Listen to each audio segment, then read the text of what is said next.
has concluded that this question of when, not if, an armed conflict with Russia and/or China begins. Now preparations are underway to ensure that the U.S. is ready for such a war. On Tuesday, there were 3 congressional hearings which showed how far advanced these preparations are. The Senate Armed Services Committee had a hearing on cyber warfare.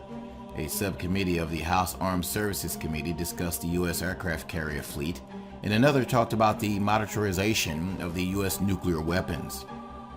There were no discussions of the implications of World War III, only plans for how the U.S. could prevail. As such, the ideal of World War III is being normalized in the minds of the policy planners. Attendees discussed previous meetings and ideals, illustrating that the plans have been drawn up for over an extended period of time now.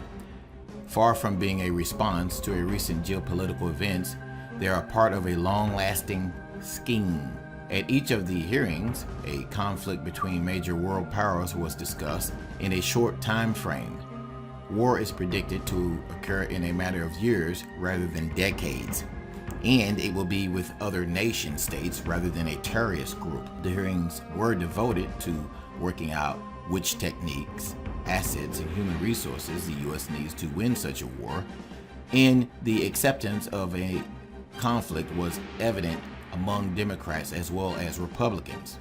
Although the mainstream media reports that Washington is divided along party lines on this issue, politicians seem to agree the U.S. is preparing for World War III.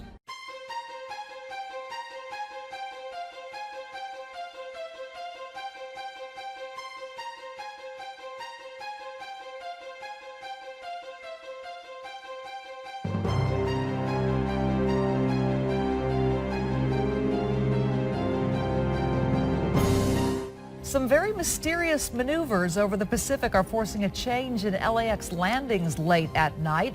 Eyewitness News reporter Jory Rand tells us that means more noise for thousands of people in the flight path. He's live near the airport tonight. Jory? That's right, Michelle. Something is going on out there over the Pacific Ocean. What it is, the military isn't saying. What we do know is that whatever is going on is causing planes which normally avoid flying over the flight path after midnight to ease up on some of that noise for folks. Well, they're going to keep doing that, and it's going to happen all night long. You may not know it because you're asleep by then, but every night after midnight, a change takes place at LAX. Instead of landing from the east over Inglewood, planes begin flying in from the west over the ocean to keep noise levels down. But due to secret military operations, the airspace out over the Pacific is closed to incoming flights for the next week. That means residents in the flight path will hear this